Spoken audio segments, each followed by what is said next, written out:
Hi ಎಲ್ಲರಿಗೂ ನಮಸ್ಕಾರ. Information YouTube ಚಾನಲ್ಗೆ ಆತ್ಮೀಯವಾದ ಸ್ವಾಗತ. ಪ್ರಧಾನ ಜಿಲ್ಲಾ ಮತ್ತು ಸತ್ರ ನ್ಯಾಯಾಧೀಶರವರ ಕಚೇರಿ, ಉತ್ತರ ಕನ್ನಡ, ಕಾರವಾರ.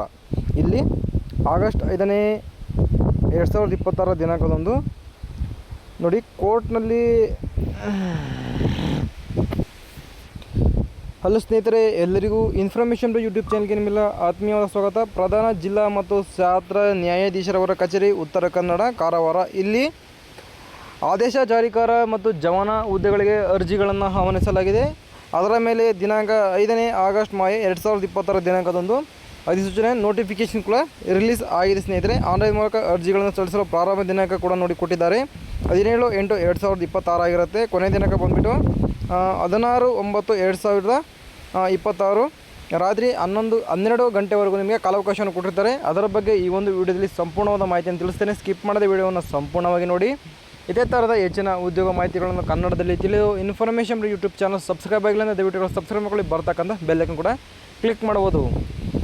ನೋಡಿ, ವಿಷಯ ಬಂದುಬಿಟ್ಟು ಆದೇಶ ಜಾರಿಕಾರ ಮತ್ತು ಜವಾನ ಹುದ್ದೆಗಳ ನೇಮಕಾತಿ ಬಗ್ಗೆ ಈ ಒಂದು ನೋಟಿಫಿಕೇಷನ್ ಇಲ್ಲಿ ರಿಲೀಸ್ ಆಗಿದೆ. ಕೆಳಕಂಡಂತೆ ವಿಡಿಯೋಗಳಲ್ಲಿ ನೋಡಿ, ಲಾಸ್ಟ್ ಕೊನೆವರೆಗೂ ನೋಡಿ, ನಿಮಗೆ ವಿಡಿಯೋ ಅರ್ಥ ಆಗುತ್ತೆ. ಅರ್ಜಿಗಳನ್ನು ಪ್ರಧಾನ ಜಿಲ್ಲಾ ಮತ್ತು ಸತ್ರ ನ್ಯಾಯಾಲಯ, ಉತ್ತರ ಕನ್ನಡ, ಕಾರವಾರದ ವೆಬ್ಸೈಟ್ ಆಗಿರ್ತಕ್ಕಂಥ Uttara Kannada district court government notice category recruitment ಅಥವಾ Uttara Kannada district court government ನಲ್ಲಿ ನೀವು ನೀಡದ ಲಿಂಕ್ನ ಮುಖಾಂತರ ದಿನಾಂಕ 17/8/2026ರಿಂದ 16/9/2026 ರಾತ್ರಿ 12 ಗಂಟೆವರೆಗೂ ಅರ್ಜಿಗಳನ್ನು ಮಾತ್ರ ನೀವು ಸಲ್ಲಿಸತಕ್ಕದ್ದು. ಸರಿನಾ? ನೋಡಿ, ಆದೇಶ ಜಾರಿಕಾರರು 13 ಹುದ್ದೆಗಳಿಗೆ ಇಲ್ಲಿ ಅರ್ಜಿಗಳನ್ನು ಕರೆಯಲಾಗಿದೆ. ಇನ್ನು ಜವಾನ ಹುದ್ದೆಗಳು ಬಂದುಬಿಟ್ಟು 65 ಹುದ್ದೆಗಳಿಗೆ ಇಲ್ಲಿ ಅರ್ಜಿಗಳನ್ನು ಕರೆದಿದ್ದಾರೆ ಸ್ನೇಹಿತರೆ. ಆದೇಶ ಜಾರಿಕಾರ 13 ಆದರೆ ಜವಾನ ಅಂದರೆ ಪಿಯೋನ್ ಹುದ್ದೆಗಳಿಗೆ ಇಲ್ಲಿ 65 ಹುದ್ದೆಗಳು ಖಾಲಿ ಇವೆ ಸ್ನೇಹಿತರೆ. ಸರಿನಾ? ಇನ್ನು ನೇಮಕಾತಿ ವಿಧಾನ ನೋಡ್ತೀವಿ. ನೇಮಕಾತಿ ವಿಧಾನ ಹಾಗೂ ಆನ್ಲೈನ್ನಲ್ಲಿ ಅರ್ಜಿ ಸಲ್ಲಿಸಬೇಕಾದ ಜಾಲತಾಣಗಳು, ಇನ್ನು ಡೇಟ್ಗಳ ಬಗ್ಗೆ, ಇನ್ನು ಸ್ಯಾಲರಿ ಬಗ್ಗೆ ಎಲ್ಲ ಒಂದು ಮಾಹಿತಿಯನ್ನು ನೀಡ್ತಾರೆ. ನೋಡಿ, ನೇಮಕಾತಿ ವಿಧಾನ ಬಂದ್ಬಿಟ್ಟು ಕರ್ನಾಟಕ ಅಧೀನ ನ್ಯಾಯಾಲಯಗಳ ನಿಯಮಗಳು 1986 ತಿದ್ದುಪಡಿ ನಿಯಮಗಳ ಮೇಲೆ ನೇಮಕಾತಿ ನಡೆಯುತ್ತೆ. ಆನ್ಲೈನ್ನಲ್ಲಿ ಅರ್ಜಿ ಸಲ್ಲಿಸಲಿಕ್ಕೆ ನೀಡದ ಲಿಂಕನ್ನು ನಾನು ಆಗಲೇ ನೀಡಿದ್ದೇನೆ. Uttara Kannada district court government .in ನೀವು ಹೋಗಿ ರಿಕ್ರೂಟ್ಮೆಂಟ್ ಬೋರ್ಡಲ್ಲಿ ಆಗಿರ್ತಕ್ಕಂಥ ನೀವು ಅರ್ಜಿಗಳನ್ನ ಸಲ್ಲಿಸ್ಕೊಳ್ಬೇಕಾಗತ್ತೆ. ಸರಿನಾ? ಲಾಸ್ಟ್ ಡೇಟ್ ಮತ್ತು ಕೊನೆ ಡೇಟ್ ಆಗಲೇ ಹೇಳ್ದಂಗೆ 17/8/2026ರಿಂದ 16/9/2026 ರಾತ್ರಿ 12 ಗಂಟೆವರೆಗೂ ಕಾಲಾವಕಾಶನ ಕೊಟ್ಟಿರ್ತಾರೆ. ಇಲ್ಲಿ ನಿಮಗೆ ಶುಲ್ಕ ಪಾವತಿ ಮಾಡಲಿಕ್ಕೂ ಅಷ್ಟೇ 17/9/2026 ರಾತ್ರಿ 12 ಗಂಟೆವರೆಗೂ ಕೂಡ ಇಲ್ಲಿ ಕಾಲಾವಕಾಶವನ್ನು ಕೊಟ್ಟಿರ್ತಾರೆ. ಇನ್ನು ಶುಲ್ಕ ಫೀಸ್ ಎಷ್ಟಿರುತ್ತೆ ಅಂತ ನೋಡ್ತಾ ಹೋದರೆ, ಸಾಮಾನ್ಯ ವರ್ಗಕ್ಕೆ ಸೇರಿದ ಅಭ್ಯರ್ಥಿಗಳಿಗೆ 300 ರೂಪಾಯಿ ಇರುತ್ತೆ. 2A 2B 3A 3B ಮತ್ತು ಸೇರಿದ ಅಭ್ಯರ್ಥಿಗಳಿಗೆ 150 ರೂಪಾಯಿ ಇರುತ್ತೆ. ಪರಿಶಿಷ್ಟ ಜಾತಿ, ಪರಿಶಿಷ್ಟ ಪಂಗಡ, ಪ್ರವರ್ಗ 1, ಎದ್ದು ಕಾಣುವ ಅಂಗವೈಕಲ್ಯಗಳ ಅಭ್ಯರ್ಥಿಗಳಿಗೆ ಶುಲ್ಕ ವಿನಾಯಿತಿ ಕೂಡ ಇಲ್ಲಿ ಕೊಟ್ಟಿರ್ತಾರೆ ಸ್ನೇಹಿತರೆ. ಸರಿನಾ? ಶುಲ್ಕವನ್ನು ಪ್ರಧಾನ ಜಿಲ್ಲಾ ಮತ್ತು ಸತ್ರ ನ್ಯಾಯಾಧೀಶರು, ಉತ್ತರ ಕನ್ನಡ, ಕಾರವಾರ ಇವರಿಗೆ ಹೆಸರಿಗೆ ಮಾತ್ರ ನೀವು ಸಲ್ಲಿಸತಕ್ಕದ್ದು. ಆನ್ಲೈನ್ ಪೇಮೆಂಟ್ ಕೂಡ ನೀವು ಮಾಡಬೇಕಾಗತ್ತೆ. ಸರಿನಾ? ವೇತನ ಶ್ರೇಣಿಯ ಸ್ಯಾಲ್ರಿ ಎಷ್ಟಿರುತ್ತೆ ಅಂತ ನೋಡ್ತಾ ಹೋಗೋದಾದರೆ, ಆದೇಶ ಜಾರಿಕಾರರು ಹುದ್ದೆಗಳಿಗೆ ಸ್ಯಾಲ್ರಿ ನೋಡಿ 31,000ದಿಂದ ನಿಮಗೆ ಇನ್ಕ್ರೀಸ್ ಆಗಿ ನಿಮಗೆ 61,300 ರೂಪಾಯಿಗಳಿಗೂ ಸ್ಯಾಲ್ರಿ ಸಿಗ್ತಾ ಹೋಗುತ್ತೆ ನಿಮಗೆ.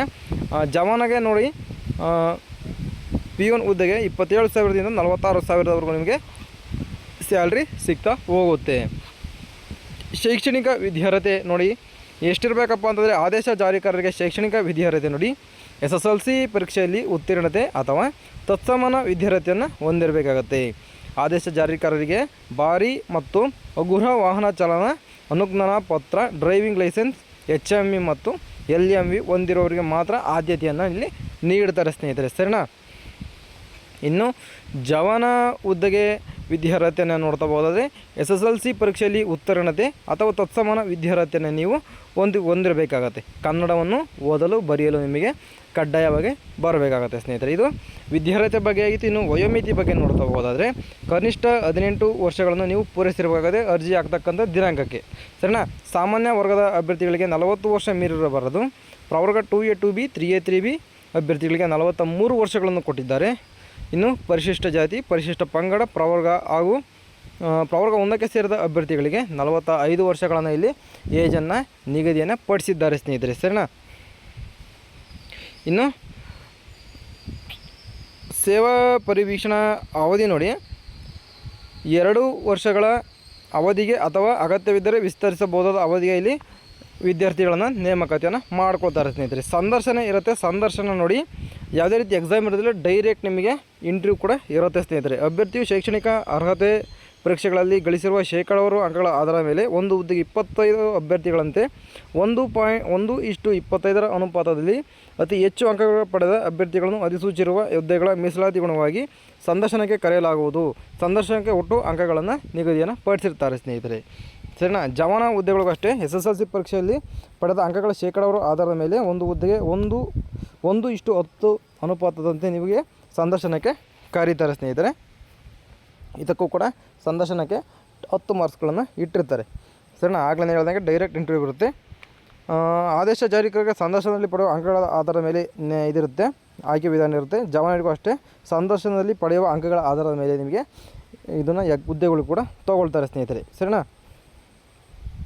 ಮೀಸಲಾತಿ ಕೊಡುವ ಅಭ್ಯರ್ಥಿಗಳಿಗೂ ಕೊಟ್ಟಿದ್ದಾರೆ ನೋಡಿ. ಮಾಜಿ ಸೈನಿಕರಿಗೂ ಕೊಟ್ಟಿದ್ದಾರೆ.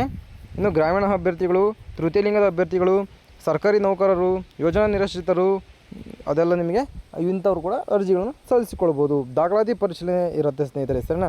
ಅಭ್ಯರ್ಥಿಯು SSLC ಮೂಲ ಅಂಕಪಟ್ಟಿ ಅಥವಾ ತತ್ಸಮಾನ ವಿದ್ಯಾರ್ಥಿಯ ಮೂಲ ಅಂಕಪಟ್ಟಿಗಳನ್ನು ದಾಖಲಾತಿಗಳ ಪರಿಶೀಲನೆ ಸಮಯದಲ್ಲಿ ಪ್ರಾಧಿಕಾರದ ಮುಂದೆ ಹಾಜರುಪಡಿಸಬೇಕಾಗತ್ತೆ. ನಡತೆ ಪ್ರಮಾಣ ಪತ್ರ, ಸಾಮಾನ್ಯ ಸೂಚನೆಗಳು, ಇಷ್ಟು ಈ ಒಂದು ಹುದ್ದೆಯ ಮಾಹಿತಿ ಆಗಿರುತ್ತೆ ಸ್ನೇಹಿತರೆ. ಏನೋ ಡೌಟ್ಸ್ ಇತ್ತಪ್ಪ ಅಂದರೆ ದಯವಿಟ್ಟು ಕಮೆಂಟ್ ಬಾಕ್ಸಲ್ಲಿ ಕಮೆಂಟ್ ಮಾಡಿ, ನಾನು ಅಲ್ಲಿ ನಿಮಗೆ ಸೊಲ್ಯೂಷನ್ ಹೇಳ್ತಾ ವಿಡಿಯೋವನ್ನು ಮುಗಿಸ್ತೇನೆ. ಸಿಗೋಣ ಮುಂದಿನದಲ್ಲಿ ಇದೇ ಥರ ಹೆಚ್ಚಿನ ಉದ್ಯೋಗ ಮಾಹಿತಿಗಳನ್ನು ತಿಳಿದು ಇನ್ಫಾರ್ಮೇಷನ್ ಯೂಟ್ಯೂಬ್ ಸಬ್ಸ್ಕ್ರೈಬ್ ಆಗಲಿಲ್ಲ ದಯವಿಟ್ಟು ಸಬ್ಸ್ಕ್ರೈಬ್ ಆಗಲಿ, ಬರ್ತಕ್ಕಂಥ ಬೆಲ್ ಐಕಾನ್ ಕೂಡ ಕ್ಲಿಕ್ ಮಾಡಿ. ಸಿಗೋಣ ಮುಂದಿನದಲ್ಲಿ. ಬಾಯ್.